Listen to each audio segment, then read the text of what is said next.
What up, flockers? In this video, we're gonna review the Indian Ringneck Parakeet. Now, these birds are a ton of fun because you see the videos of them just being little silly birds all over the internet. They just have some of the silliest voices with how they mimic things, and they just have a very fun personality, paired with a bunch of different colors that these guys come in, making them one of the most popular parrots in the hobby. Now, these birds, you may also know them as the rose ring parakeet, and the reason they get their name, the ringneck or the rose ring, is because males have a very dominant black ring that goes around their neck, kind of like a necklace, that really gives them a very distinct look on top of just the solid colors that they have. Now, this right here is a common mutation you'll find with Indian ringnecks. You see, Indian ringnecks come in all kinds of different colors.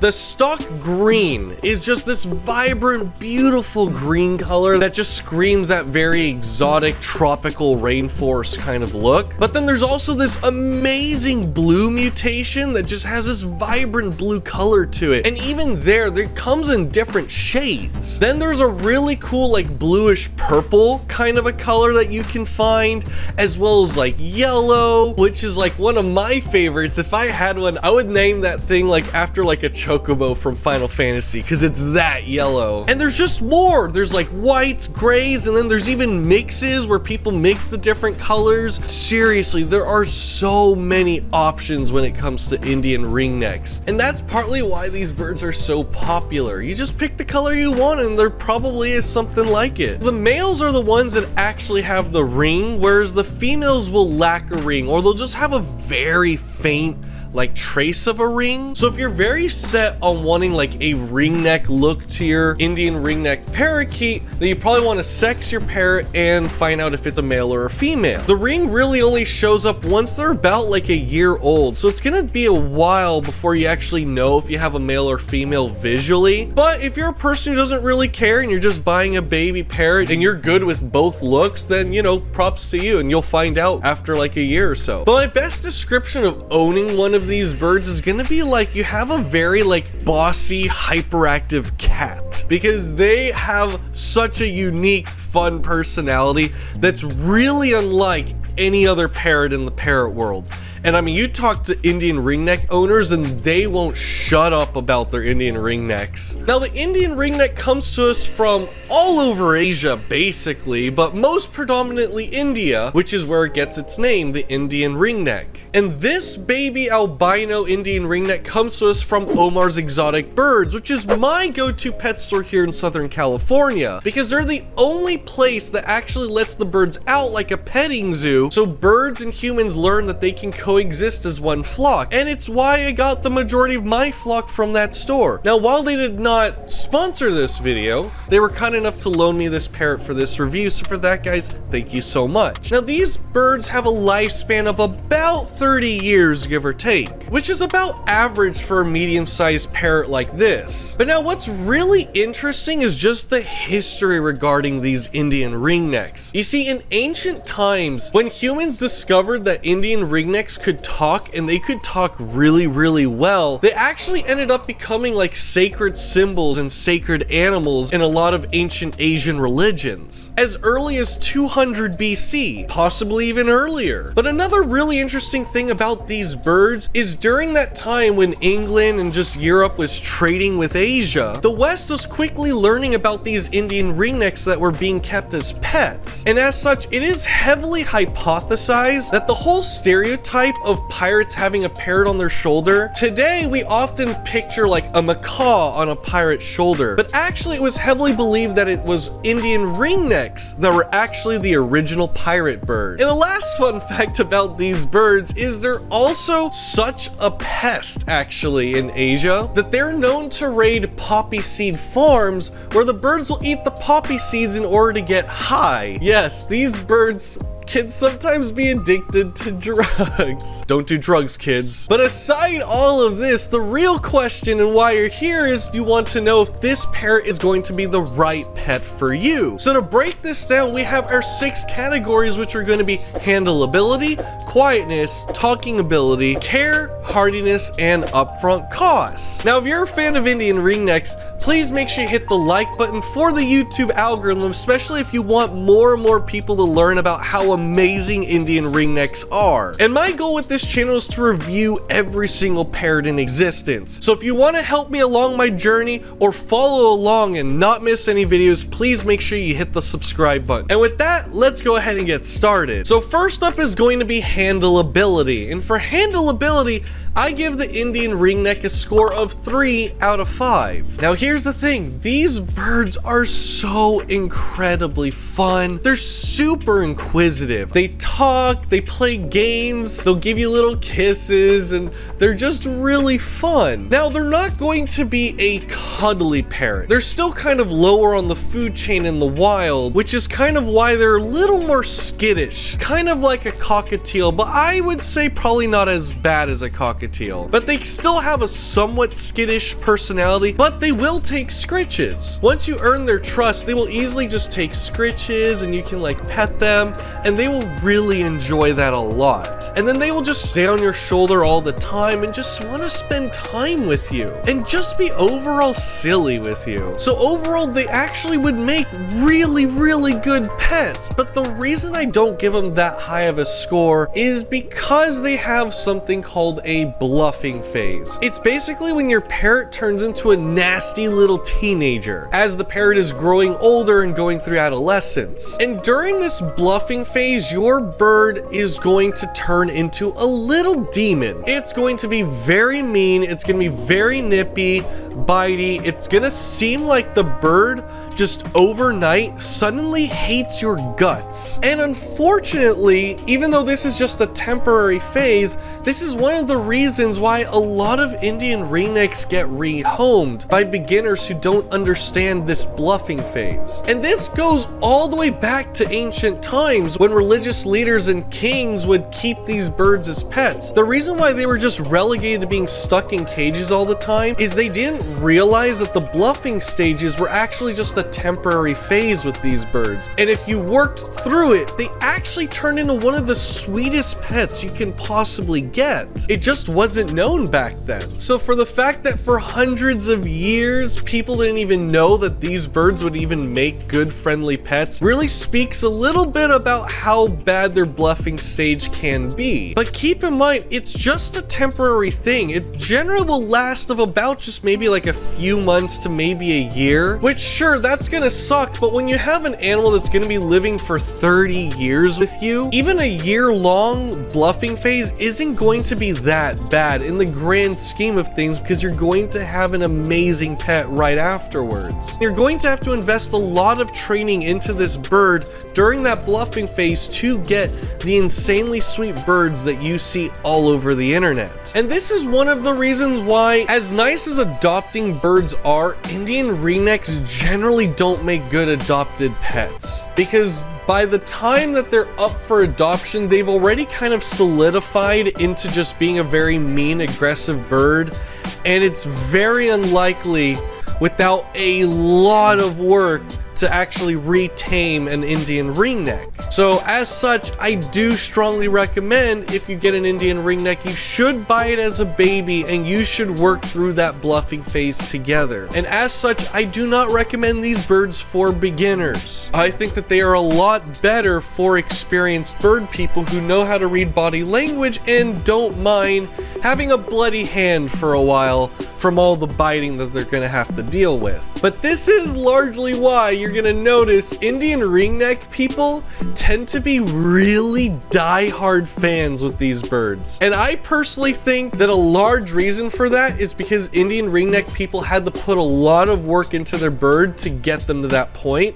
And then it's just so rewarding. So it's gonna be a hard bird in the beginning to keep, but you put in the work and you're gonna get rewarded with one of the best pets you can possibly get. So next up on this list is going to be Quietness. And for Quietness, I give the Indian ringneck a score of 2 out of 5. Now these birds aren't going to be quiet birds. Partly the big appeal to them is just how expressive they are. I mean, they're gonna be like doing really funny screams and a lot of talking, and they're gonna be just really expressive when they're doing all their sounds. But they are also pretty needy birds. They definitely need a lot of attention. So like when you're out of the room, they're going to be screaming for you. So they're going to be a noisy parrot, absolutely, and as such, I do not recommend these birds for apartments. Now, some people, maybe with like really thick walls or really good insulation, or maybe you put some soundproofing in your home,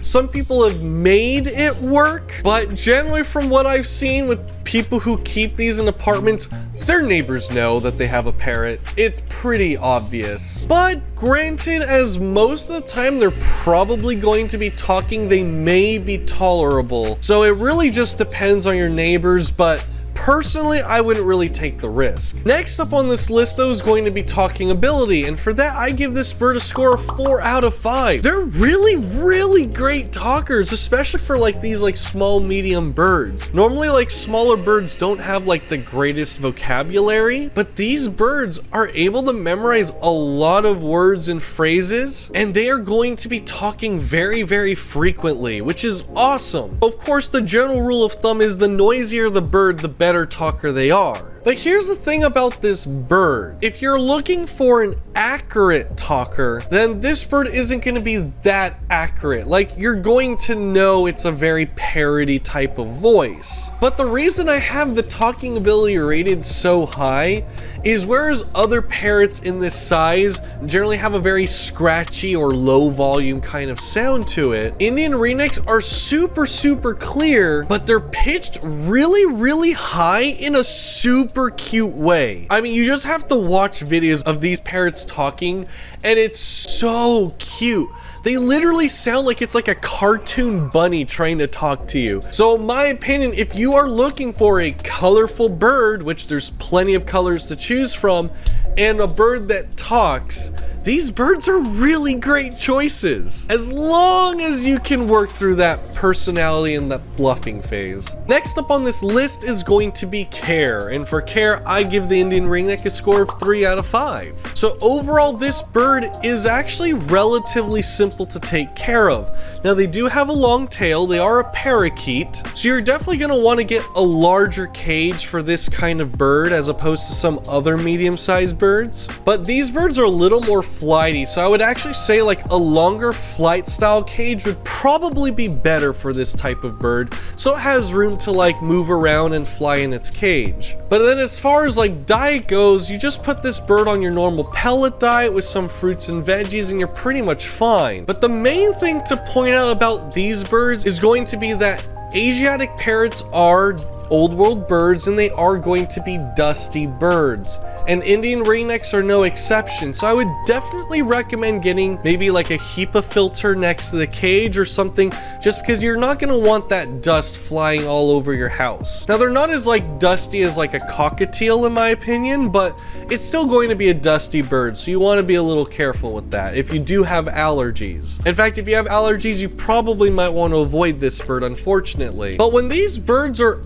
tamed after that bluffing phase, upkeeping them isn't going to be that bad. You know, you want to spend at least a couple hours a day with them. Obviously, the more the better, but like these birds are going to be a little less maintenance than some other more hyperactive birds. So they're relatively low maintenance, except for just that whole bluffing phase thing, which you are going to have to work through. But again, if you can work through that bluffing phase, you're going to have a very rewarding bird for the next 30 years. Now, next up on this list is going to be hardiness, and for hardiness, I give this bird a score of 4 out of 5. They're very hardy birds, which is why they're all over Asia. I mean, given a little time to acclimate, and they can tolerate all kinds of weather. They're also just a pretty decent medium-sized bird, a pretty decent build, kind of a slender build, but I'm not too worried about things like crushing. They will be able to handle just in case there's like minor accidents or things around your home, or maybe a grabby kid. These birds will be able to handle it, though though they do not like rough handling it, so they will scurry away from that, as they are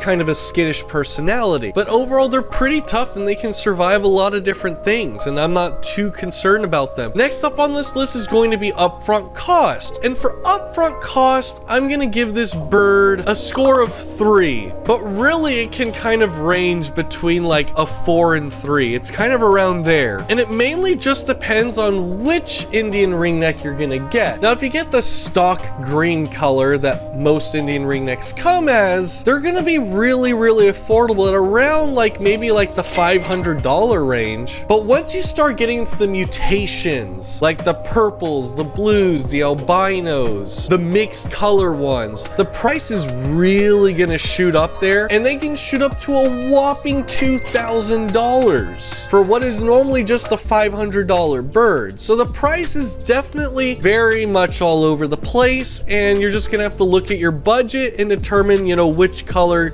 suits your budget. But aside from that, then you just end up getting like a flight style cage. You do want a good medium-sized cage, but this being kind of like a smaller medium size, like you don't need an insane amount of room, though again, as usual, you want to get the largest cage you can get. And especially if you are a 9 to 5 person, then you definitely want to get a very large cage, as the bird's going to spend most of its time there. But if you do get a smaller cage, these guys will do okay. Just make sure you have most of the day they're out of the cage to stretch their wings and spend time with you. And then aside from that, they are very intelligent, inquisitive birds, so you still want to make sure you get plenty of toys in that cage. Throw them on that pellet diet and, you know, fruits and veggies, which is just like any other bird, which is going to be a relatively affordable upkeep. And now comes our final score, and a final score I give the Indian Ringneck Parakeet is a score of 3.2 out of 5. It's actually a pretty solid score and an overall amazing parrot that you will develop a very solid lifelong companion with. In my opinion, they would literally be one of the perfect beginner parrots if it wasn't for their bluffing stage. So even though their score's so high, it is something to consider. Their bluffing stage is going to be a big downer with the vast majority of first-time bird owners. And unfortunately, these birds do get rehomed a lot because people just don't understand the bluffing and just how bad that bluffing can get. But these birds are definitely a special kind of special, and if you just talk to any IRN owner, they will all agree and all fervently demand you to get an IRN because they believe that they are the best possible bird there is. If that sounds like the bird you want, then this may be the right bird for you. And with that, guys, thank you so much for watching. Make sure you like and subscribe, and I'll see you next time.